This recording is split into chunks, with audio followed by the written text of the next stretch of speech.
Assalamualaikum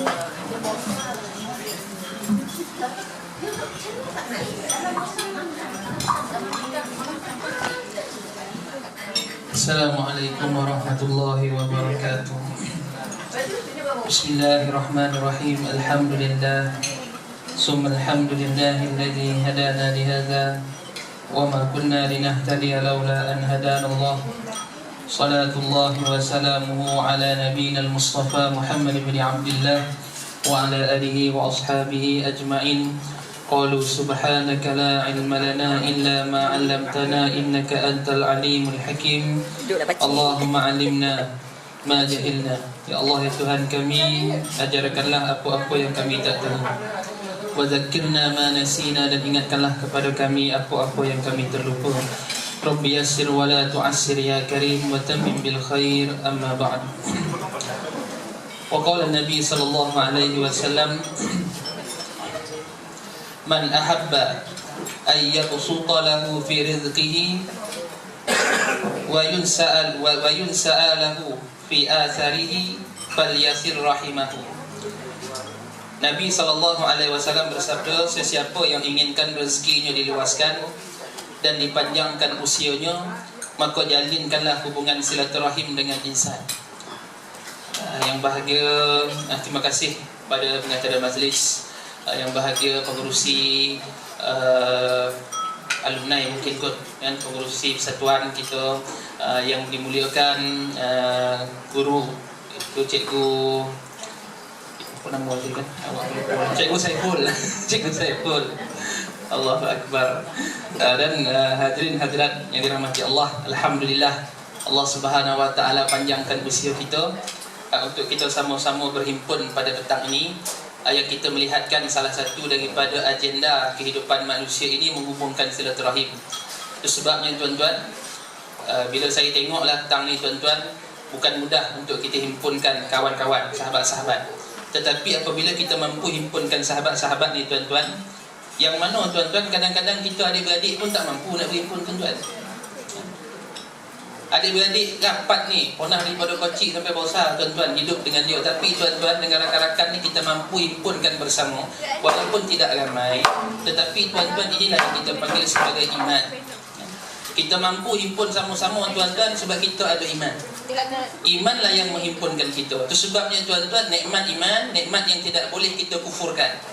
Itu sebabnya Allah Subhanahu wa taala selalu mengingatkan Nabi sallallahu alaihi wasallam supaya diingatkan kepada setiap sahabat dia tuan-tuan dua perkara yang besar. Yang pertama akhlak, yang pertama akidah, yang kedua akhlak. Bila kita ada akidah yang benar, yang kita panggil sebagai iman, maka kita akan berakhlak dengan semua orang. Itu sebab bila kita himpun semua sahabat-sahabat Rasulullah yang hebat-hebat, yang besar-besar seramai 60 orang, kita tengok pada sahabat-sahabat ni tuan-tuan, bukan mereka hebat dari sudut ibadah, bukan mereka hebat dari sudut pentadbiran, peperangan dan sebagainya, tetapi mereka hebat dari sudut berakhlak dengan kawan-kawan. Dan arti kata lain, hubungan silaturahim. Sampaikan mereka ni tuan-tuan tak keluarkan perkataan takut orang tu kecil hati. Sampaikan mereka ni tuan-tuan tak buat satu tindakan takutnya terasa hati. Tapi dalam WhatsApp hari ni lain tuan-tuan. Sebab kita baca WhatsApp dengan perasaan. Orang nak tulis lain, kita faham lain. Tak datang, lantaklah kau, dia malah itu lagi. Kan bukan tentu. Sebabnya tuan-tuan, saya tidak begitu menggemari. Dan makna saya tak suka nak WhatsApp ni tuan-tuan. Apatah lagi tuan-tuan. Tuan-tuan lain dia jangan ikut saya. Apatah saya masih lagi berkhidmat tuan-tuan, duduk dalam WhatsApp di pejabat dan sebagainya tuan-tuan. Masing-masing tu perkataan tidaklah kata orang menyakitkan hati, tapi bila kita baca dengan perasaan. Itu sebab bila kita nak baca tu urut. Kalau kita baca dengan marah aja dia. Baca dengan sodih jadi. Jadi mudah-mudahan ya.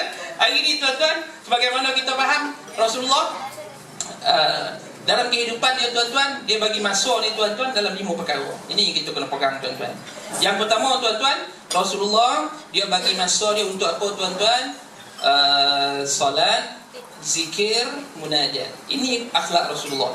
Ini yang kita perlu tiru pada Rasulullah. Dalam sehari Nabi buat 5 benda. Yang pertama dipanggil sebagai salat, zikir, munajat.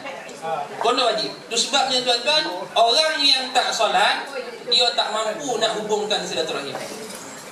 Orang yang tak jaga semayang, dia tak mampu nak hubungkan silaturahim. Itu sebab saya tuan-tuan selalu berjumpa dengan Bokeh Mufti kita dulu tuan-tuan, Syekh Murtada. Saya selalu jumpa dengan dia tuan-tuan. Banyak pondok yang kita bincang tuan-tuan. Sampai kan satu kelas dia mengajar, saya tengok buku tu tuan-tuan, dia kata apa? Orang tak semayang tak ada berkat dalam hidup dia. Syekh Murtada boleh tukar. Orang tak semayang sial. Saya terponong tuan-tuan. Kita yang semayang yang rasa macam lain ya tuan-tuan. Orang tak semayang sial. 3 kali dia sebut tuan-tuan. Dia kata, Syekh, apalah kau nak marah benar pula. Memang kau nak marah. Orang tak semayang tak ada barakah lah hidup dia tuan-tuan. Orang yang tak semayang tuan-tuan, Allah tak pandang pada dia tuan-tuan.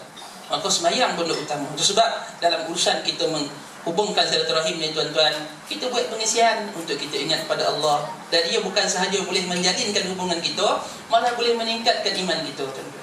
Dan begitu juga tuan-tuan, Rasulullah ada zikir-zikir dia Rasulullah baca, ada juga munajat setiap hari. Rasulullah sentiasa minta, ya Allah, dan dalam kehidupan Rasulullah tuan-tuan, Rasulullah kata, ya Allah, tunjukkan aku pasangan yang membahagiakan aku dunia dan akhirat. Itu permintaan Rasulullah. Kita ada anak-anak sekarang kan, suruh anak kita, Pak, saya minat dekat ujung kampung tu lah, ada nurse seorang tu, berkenan tu saya. Hari ni tuan-tuan orang pilih nurse tuan-tuan ya. Hari ni ramai orang jumpa saya, Ustaz, saya berkenan dengan nurse. Loh, apa salah nurse pula? Tak ada salah dah, silalah. Tapi satu pondok minta kepada Allah, adakah dia ni membahagiakan kita dunia, ataupun dia membahagiakan kita akhirat, ataupun dia beri kebahagiaan kepada kita, dua-dua perkara dalam masa serentak. Itu sebab Rasulullah sentiasa munajat. Itu sebab hari ni tuan-tuan, mana-mana saya pergi ceramah, saya bosan dekat budak-budak muda, anak-anak kita ni tuan-tuan, nak doa pada Allah, minta cari pasangan dunia akhirat. Kadang-kadang kita nak buat reunion, bila kita terasa nak pergi, oh rumah pula, tak payahlah bang, potang ni pasal malam. Ya, rugi itu, rugi. Pasal malam juga je. Saya kaki pasal malam tuan-tuan ya. Saya memang ramai pergi pasal malam saja tuan-tuan. Tuan-tuan, itu sebabnya tuan-tuan, mohon pada Allah. Begitu juga kita tuan-tuan, dalam keadaan kita bersaudara, minta kepada Allah, ya Allah, inilah saudara kita yang paling hebat, bagi kami berkawan dengan dia. Sebab Imam Ghazali kata apa tuan-tuan? Dalam kita berkawan, jangan semua pondok baik pun kita buat kepada dia tuan-tuan. Jangan semua. Ada simpan separuh untuk buat masa bergaduh tuan-tuan. Saya baca pondok ni, saya pun balik apa pondok ni tuan-tuan.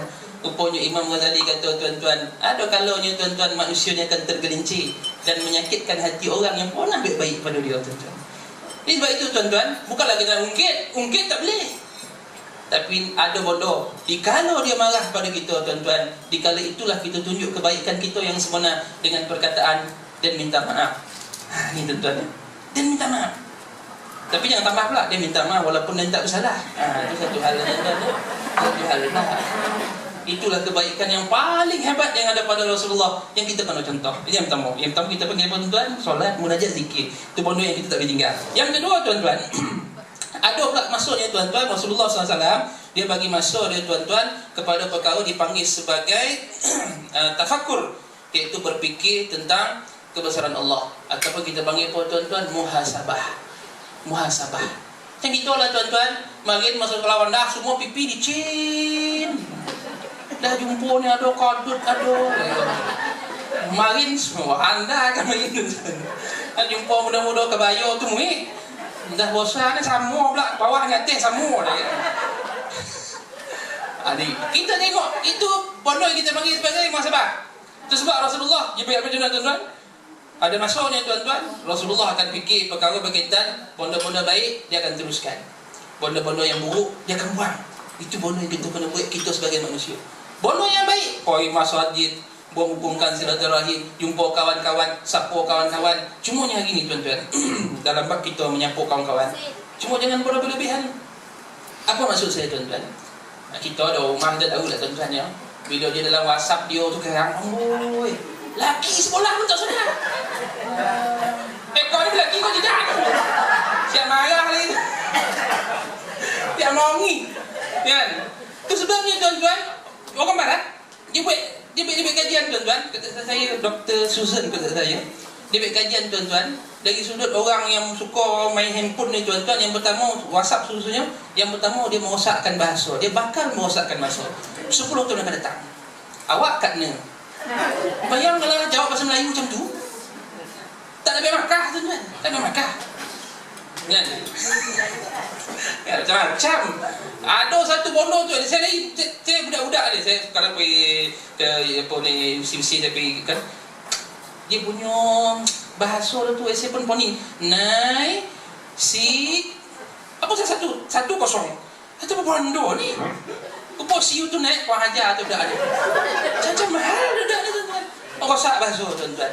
Yang kedua tuan-tuan, dia bakal menjadikan kita tuan-tuan tak kenal mana kawan, kan tak kenal mana ahli keluarga. Ya deh. Malah dia baik bahasa apa tuan-tuan? Walaupun dekat tetapi terasa jauh. Itulah apa yang berlaku sekarang. Ada sekolah nak makan guna WhatsApp, bang air secawan. Abang baca. Saya baik bini dan kalau bini orang dia lempar sempah lah. Ada beberapa kajian, panjang kajian ya, ada 8 perkara. Saya tak sampai nak tengok. Sebabnya tuan-tuan tak nafikan juga. Kan? Apa yang kita buat hari ni tuan-tuan ada kebaikannya. Itu sebab kita bergantung kepada apa yang kita gunalah. Itu sebab kita perlu muhasabah. Kan? Tengok apa yang berlaku hari ni. Tuan-tuan perasan tak apabila berlaku je gerhana hari tu? Rupa-rupanya Ibnu Qayyim Al-Jauzi dah keluarkan dalam kitab dia, apabila bertembung dua perkara tuan-tuan, maka dia boleh mengubah cuaca kita tuan-tuan. Kajian falak baru ni tuan-tuan, dia kata kita akan puasa 5 balik hari pertama panas, 5 balik hari baru sejuk sikit. Raya dia jangka hujan, itu ramalan. Raya dia jangka hujan, standby payung. Kan tak pek raya orang kan? Itu sebab tuan-tuan nak tengok masuk ke depan. Dan siapa pula berniat nak pergi umrah tahun ni puasa di Mekah, kono ada badan yang kuat sikit. Kenapa? Rupa-rupa tuan-tuan diberi kajian tahun ni tuan-tuan di Mekah Madinah 56 darjah Celsius. Siapa teraya pergilah. Saya tanya macam mana agak itu? Ambil hair dryer. Letak ke muka. Larat pergilah. Tapi saya beritahu, siapa ada niat nak pergi, silakan pergi. Jangan tak pergi nak. Sebab kita dah berniat ni, Allah bantu kita. Cumanya diberitahu pada kita cuaca dia 56 darjah Celsius. Dijangkakan subuh 39 darjah. Subuh 39, bayangkanlah. Macam oven yang godang tuan-tuan kan. Bukan nak takut ni dah. Siapa nak pergi, pergilah. Sebab kita dah berniat untuk pergi. Sebab saya ada seorang kawan, masa tu saya nak pergi umrah dengan dia tahun lepas. Saya mohon cuti lulus. Dia mohon cuti tak lulus. Ustaz kau nak ambil cuti tanpa gaji. Okey tak apa. Tanpa gaji lah. Saya ingat Ustaz, ingat. Tanpa gaji ni akan mengganggu kita punya masa nak pencen. Ni cikgu tahu lah kan. Tak apalah Haji, tak kisah saya dah. Kalau saya dah pergi, Allah tolong saya. Tahu lulus cuti tuan-tuan. Tahu lulus cuti. Makna apa tuan-tuan, bila kita dah pergi niat kerana Allah, Allah bantu. Banyak risau. Ni risau kapal terbang hilang. Kapal terbang boleh tak payah ni tuan-tuan. Pergi Bali lepas lah tu. Hangat betul gitu tuan-tuan. Yang ketiga tuan-tuan, yang kita panggil apa tuan-tuan? Tadi kita berkata muhasabah. Yang ketiga kita berfikir tentang makhluk Allah, ciptaan Allah yang begitu banyaknya fikir. Yang komplek tuan-tuan, jangan lupa kita Nabi SAW ajar kita mencari keperluan hidup. Mana apa tuan-tuan, kena pergi kerja. Jangan malih tuan-tuan ya. Anak-anak kita lah tuan-tuan, hidup dia bencen. Cikgu suruh kerja, mengadur orang ni. Dia nak bencen biasa kan. Anak-anak kita jangan sekali-sekali ajar di rumah.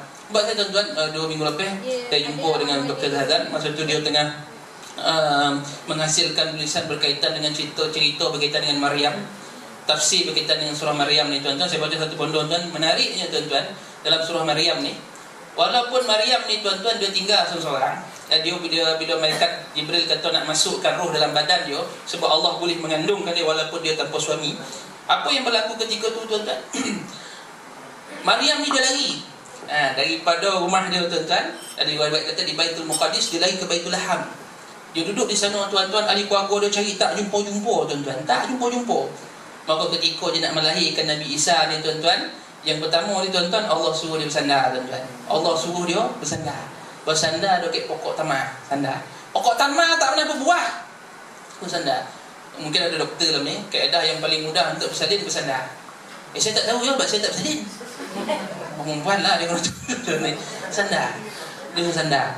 Pertama. Yang kedua tuan-tuan, Allah cipta sumber air di sebelah tompek ketika Maryam nak melahirkan Nabi Isa, ada air. Dan ketiga, lopeh tahajud dia melahirkan, Allah pesan dekat Maryam, wahai Maryam, kau lapar kan, nak makan kan? Goga pokok tamar. Orang lapar bersalin nak goga macam mana? Kan? Orang perempuan lah, dia tahulah lapar bersalin dia semua tak boleh. Mengengek, anak sulung nak, bang, air. Oh, suami kami handak. Ngajin ni kau ya, biasalah Eden atau buat anak yo dah ngadu orang tua dia. Siap hantar semua hantar. Masuk dalam bodoh bang ai ambil sendiri. Tuan ambil sendiri. Tapi bukan saya tak tenterah ya. Kita gentleman sikit walaupun lebih kurang yo. Jadi tuan-tuan nak beritahu Nabi Maryam nak makan pun Allah suruh goga pokok tu. Untuk jatuh, bila dia goga, jatuh buah tamar masak, makan tu. Kalaulah orang macam tu, tuan-tuan, nak makan perlu goga pokok, takkan anak kita biar yang membutuh kat rumah, tuan-tuan. Sebab Rasulullah tak pernah ajar. Walaupun Rasulullah sebagai pemimpin, Rasulullah sebagai hamba Allah, Rasulullah kepada sahabat yang baik kepada sahabat-sahabat lain, tetapi Rasulullah tak pernah tinggal matu untuk cari rezeki. Itu kita kena ajar pada diri kita, tuan-tuan ya. Dan yang kelima, tuan-tuan, bonus yang paling menarik kita nak kongsi, tuan-tuan. Nabi ada masa menghiburkan diri dia, tetapi hiburan yang tidak melalaikan. Itu sebab antara hiburan Rasulullah, tuan-tuan, dia suka duduk dengan kawan-kawan dia. Rasulullah suka duduk dengan kawan, bergurau pula tu. Bilal kata, wahai Rasulullah, orang kata dia ni hitam, malu betul lah Dan. Maka Nabi kata, wahai Bilal, janganlah kisah. Kau tahu tak, kau masuk syurga sebab bidadari koja kau. Bidadari koja kau. Maka Bilal pun senyum. Buat apa Rasulullah? Dia goram tengok kau, dia cubit pipi kau ni, ambil hitam ni, bubuh kat muka dia jadi tai lalat. Bayangkanlah tuan-tuan, makna Rasulullah pun bergurau, tapi bergurau yang tidak melampau-lampau. Kita bergurau melampau, tuan-tuan. Dalam kain sebut, luar kain, atas kain, belakang kain, semua sebut, tuan-tuan. Itu yang kita kena hadapi baik-baik. Malah tuan-tuan, Rasulullah apabila seorang makcik datang, wahai Rasulullah, anak saya hilang, tolonglah. Sabar makcik, sabar.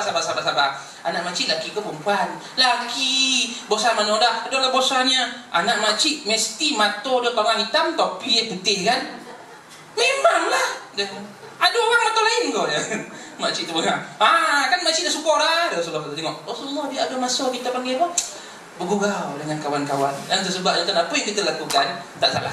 Cuma tuan-tuan, apakah perkara-perkara yang kita kena bawa dalam keadaan kehidupan kita ni, tuan-tuan, supaya kita tidak melampau dalam berkawan-kawan. Kan? Ada benda yang pertama, tuan-tuan, Rasulullah asingkan pergaulan di antara orang lelaki dan perempuan ni, tuan-tuan, sampai ke tahap, tuan-tuan, tak boleh bersentuhan kawan-kawan. Kita balik raya lah, tuan-tuan, semua salam, betul? Saya masa balik Mesir, tuan-tuan, semua saya salam. Salamnya. Sebab saya ikut mazhab Hanafi, tuan-tuan. Maksudnya saya ikut mazhab Hanafi. Semua salam. Ni siapa? Sepupu salam. Ni siapa? 20 salam. Ni siapa? Makcik. Ni siapa? Bini kau salam. Semua salam. Dah lama kelamaan tu, tuan-tuan, saya pun baru keluar. Kalau kono macam ni pengen kan. Maka kita buat kajian, tuan-tuan. Kita buat masa tu keluar dalam Facebook, tuan-tuan. Siapa yang boleh kita salam waktu raya? Siapa yang boleh kita salam waktu raya? Kan? Itu bono yang pertama. Buat dulu tak ada, tuan-tuan, topuk tanpa sepapan ni tanpa pang. Saya lah, tuan-tuan, saya tak tahu ya. Maksudnya walaupun pakai kopiah selambur, tuan-tuan. Zaman tu, tuan-tuan ya. Nak salamnya, siapa pula Mamat ni? Siapa pula? Kau siapa? Anak Pak Long. Anak Pak Long, okey. Anak Pak Long sepupu saya lah, mana boleh salam? Kenapa tak boleh salam? Sebab saya boleh kahwin dengan dia. Mak saudara saya boleh salam. Kenapa saya boleh salam dengan mak saudara saya? Sebab mak saudara saya tak boleh kahwin dengan dia. Ya? Itu antara syarat yang Rasulullah ajar. Sebab apa, tuan-tuan? Rasulullah asingkan. Walaupun Rasulullah ada masa bergurau dengan orang perempuan, ada masa bergurau dengan orang lelaki. Saya tak khabar orang dalam grup ni ya. Waduh, betul tampah tak, saya tak khabar dia. Jangan salah faham. Tak, tapi nak beritahu, tuan-tuan, ini antara adab yang Rasulullah ajar, tuan-tuan. Kalau dia kawan kita, tuan-tuan, haram kita sentuh. Sebab apa? Kita boleh kahwin dengan dia. Kita boleh kahwin dengan dia. Itu kita kena pegang syarat yang terbaik. Dan yang kedua, tuan-tuan, Rasulullah ajar apa lagi, tuan-tuan? Dalam keadaan ni, tuan-tuan, mesti ada masuk. Kan kita bawa kawan-kawan kita diingat pada Allah. Walaupun tazkirah hanya setengah jam. Walaupun tazkirah hanya setengah jam, tak setengah jam lah, 5 minit pun jadilah. Okey, dan nak nasihat sikit dia nak alim mana jahat pun dia. Sekolah-sekolah dulu dan ketua pun jenayah. Tapi dia nak ajar kita jangan tinggal sembahyang. Itulah perkataan yang paling berharga. Itulah perkataan paling berharga. Itu sebabnya dalam untuk kita menghargai kehidupan kita ni tuan-tuan, letak apa yang Nabi bawa. Dan begitu juga tuan-tuan, Rasulullah SAW kan bila kau tak ingat nama Hanzalah. Hanzalah ni tuan-tuan, kau tak ingat kan? Dia ni duduk rumah. Dia pergi masjid, dia balik rumah, dia main dengan bini dia main dengan anak dia, tolak. Lepas tu dia duduk. Dia ni macam munafik pula rasa. Kenapa pula? Yalah, masa duduk masjid bukan main handam, tangan tak lopeh. Ya kan? Ansar ya Allah, balik rumah tak olak kau juga. Ya, macam kita lah balik rumah kan, dah tengok apa? Kilauan emas, walaupun tak berkilau pun apa suamiku encik sotong. Suamiku ketam goreng bobono entah aku tak tahulah tuan-tuan. Macam-macam cerita tuan-tuan. Suamiku ustaz pun ada hari ni. Apa hal pula? Apa tak panggil saya berlakon? Saya nak je berlakon. Tak bayang kan? Bila duduk macam tu tuan-tuan, maka Hanzalah pun pergi keluar jumpa bakar. Wahai Hanzalah, nak pergi mana? Nak pergi jumpa Rasulullah. Apalah? Dia dengan saudara ni munafik lah. Apa pasal? Dia dengan Nabi elok, baik-baik, tapi balik rumah kan dan lawa hilang. Abu Bakar kata, kalau kau macam tu, Dan pun macam tu juga. Mana Dan pun munafik lah ni.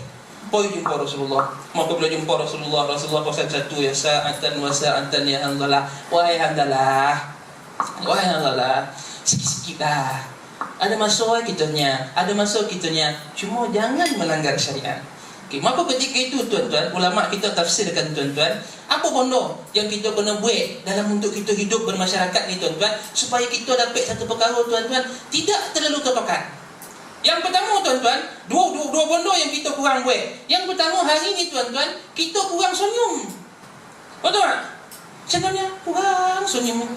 Tadi anda pula bila saya mula orang nak ni macam nak makan saya pula sesuai tuan-tuan. Tuan-tuan, hari ni tuan-tuan, kita kurang senyum. Itu sebabnya tuan-tuan, pengkaji buat tuan-tuan, siapa senyum, badan dia senyum. Mana ada orang senyum, badan dia ke bawah? Saya tengok semua datang, semua keratik, buat apa? Terolak, tadi. Terolak semua badan tak? Cikgu kita pun badan tak. Banyak senyum kan? Itu sebab orang senyum ni kan, saya ada baca satu kajian, orang senyum ni, dia melahirkan endorfin dalam badan dia. Betul-betul kan? Kalau saya salah, betul saya. Dia melahirkan endorfin dalam badan dia. Endorfin ni apa? Contoh, tangan kita luka. Bila tangan kita luka, kita meraung.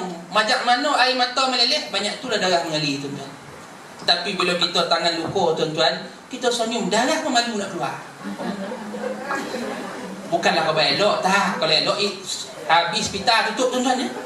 Sakit senyum lagi tak? Maknanya tuan-tuan, endorfin ni pun tuan-tuan, dia mempercepatkan kadar penyembuhan.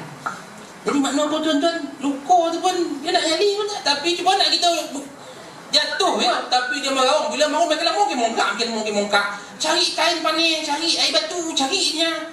Semua kita buat tuan-tuan, dia nak bagi dia diam. Maka bila dia diam baru dia surut. Tapi selagi mana dia meraung tuan-tuan, selagi itulah kepala yang bongkak tuan-tuan ya. Itu sebab tuan orang senyum sihat. Sogi ni makan banyak ni, epok 4 ada 5 balun tadi kan. Epok ada kan. Poi cek darah, doktor kata bang, ini 270 bawah 180, dah nak mampu ni. Jangan nak sedih, senyum. Darah tu mesti turun. Kok iyalah. Kok cayalah dengan saya ni. Yang kedua tuan-tuan, orang kebal tuan-tuan, kita hari ni tak ikut Rasulullah apa dia? Kita kurang ketawa. Walaupun Rasulullah kata, kalau kau tahu apa aku tahu, kau akan sikit ketawa, banyak menangis. Walaupun itu yang Rasulullah sebut, tetapi rupa tuan Rasulullah dia ketawa setiap hari tuan-tuan. Tapi ketawa yang bersabar. Jangan tengok laptop ketawa, tengok tuan ketawa, tengok mangkuk ketawa, tengok ayam ketawa, tak boleh tuan-tuan. Maka tuan-tuan tahu tak? Saya baca apa kajian saya rumah tengok di internet daripada tuan-tuan kan. Sebab ilmu selain daripada ilmu agama ni tuan-tuan, kita boleh belajar di internet. Tapi kalau ilmu agama ni tuan-tuan perlu kurangkan sikit tengok internet. Perlu jumpa guru. Kalau tak faham kita tanya. Tapi tuan-tuan rupa siapa ketawa 100 kali satu hari. Siapa ketawa 100 kali satu hari, maka dia melakukan senaman kardio apa? Kardiovaskular selama 30 minit. Selama 30 minit sebab orang gemar golak ni jantungnya kurang lambik sikit. Slow ulang ambil sikit sakit sebab dia golak 100 kali, golak yang bersabar. Pula nak kira itu. Ha. Dah macam sikit pula dah. Dah 33 ni, ada lagi 70 ni. Bukan begitulah maksud kita tuan-tuan. Makna tuan-tuan, golak tu pun ada manfaatnya. Kita jumpa kawan-kawan, kita boleh ketawa. Allahu Akbar. Itu salah satu nikmat tu. Sebab nak khabar apa tuan-tuan, Allah tak jadikan sesuatu itu dengan sia-sia. Cuma jangan melampau tuan-tuan ya. Daripada buka mata sampai golak mata tergolak. Laki marah tergolak, orang marah tergolak, bolikan tergolak, bayatul tergolak. Mampu dah sudah tuan-tuan. Mampu pula sudah kan. Di mana itu tuan-tuan? Ada manfaatnya. Maka tuan-tuan, apakah aktiviti yang selayaknya untuk kita buat hari ini tuan-tuan? Maka Nabi SAW ajar kita tuan-tuan. Kan selain daripada kita kumpul bercerita-cerita ni tuan-tuan, kalau boleh kita amalkan beberapa perkara. Yang pertama tuan-tuan, Rasulullah kaedah berhibur dia, Rasulullah buat apa tuan-tuan? Maraton lumba lagi. Tahun depan nak buat lagi, mula lumba lagi depan ni. Cikgu Saiful depan sekali. Sebab apa? Rasulullah dia ramai lumba lagi tuan-tuan. Apa kata Aisyah? Sabaqani wa sabaqa Rasulullah. Kadang-kadang dan menang, kadang-kadang Rasulullah menang. Rasulullah menang bila? Bila Aisyah kata satu hari aku lumba lagi aku menang. Sampai masuk badan aku naik sikit. Aisyah ni badan dia gempal sikit. Bila badan dah gempal, Rasulullah ajak lumba lagi, Rasulullah menang. Rupa-rupa kaedah nak togu isteri, bila badan dah naik jangan sound depan-depan. Dah bomok ke dempol tendang masuk gul. Kau kecil hati memang dia dah tentu. Rasulullah kata apa? Ajak lumba lagi, jom lumba lagi. Jadi dia kurang kecil hati sikit. Yang ini depan-depan dan tengoklah kau ni. Dulu kahwin elok dah lama-lama gomok mampir. Dia sebut gomok tu menyakitkan hati tu. Gomok orang mukul. Orang bilang gomok. Kan? Jadi kita nak beritahu apa tuan-tuan? Kita boleh adakan aktiviti begitu. Kan? Boleh lagi. Sebab itu Rasulullah tak pernah larang sahabat-sahabat dia. Adapun yang nombor 2 tuan-tuan, apa Rasulullah buat? Rasulullah ajak bergusti tuan-tuan. Buat gusti. Bila gusti jangan pandang yang smackdown malam butuh tu. Pakai sepeda, lompek je pagar tu tak syar'i langsung. Dan mana gusti ni apa tuan-tuan? Macam mana nak menjatuhkan musuh. Dan bila pegang Rasulullah boleh jatuhkan. Itu sebabnya tuan-tuan, Rasulullah ni dia hebat dalam SND gusti dia.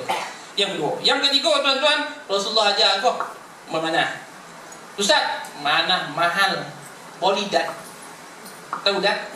Siapa ramai main dat ni, dia lontar jamrah senang. Mesti topat punya. Wallah malam, saya tak tahulah betul-betul tuan-tuan. Ni geng-geng tamu haji banyak khabar ni. Orang ramai main dat ni, dia lontar jamrah mesti kono tiangnya. Wallah malam, saya tak tahu. Dia cuba boleh try. Dan yang keempat tuan-tuan, Rasulullah ajar kita apa tuan-tuan? Nak hibur ni tuan-tuan, baik apa tuan-tuan? Berkuda dan berkuda. Naik kuda. Jangan main kuda. Main kuda pilah ada banyak dah macam tapi dah. Tapi yang tu berdosa ya. Saya buka kitab Bulughul Maram. Saya jumpa satu hadis. Rasulullah kata, bondo lain boleh buat gurau, tapi judi tak boleh buat gurau. Apa? Mau kita pergi tikam 5, 2, 3, 1. Mesti menang punya. Mau pergi tikam, walaupun dia tak main, dia kena kafarah. Walaupun dia tak main, dia kena kafarah. Nabi kata fal yatasaddaq, dia kena bagi kafarah. Tu sebab bondo lain boleh buat, boleh. Bukanlah kita khabar boleh. Kan khabar boleh kan semua pula buat kan. Jom mimpi mahurut walaupun tak boleh kan. Tapi judi tak boleh buat main. Ya, jangan gua apa-apa judi ni ya. Itu sebab saya bagi penekanan sebab kafarah. Orang tanya berapa kafarah? Bermula daripada 50%. Kafarah dia bermula daripada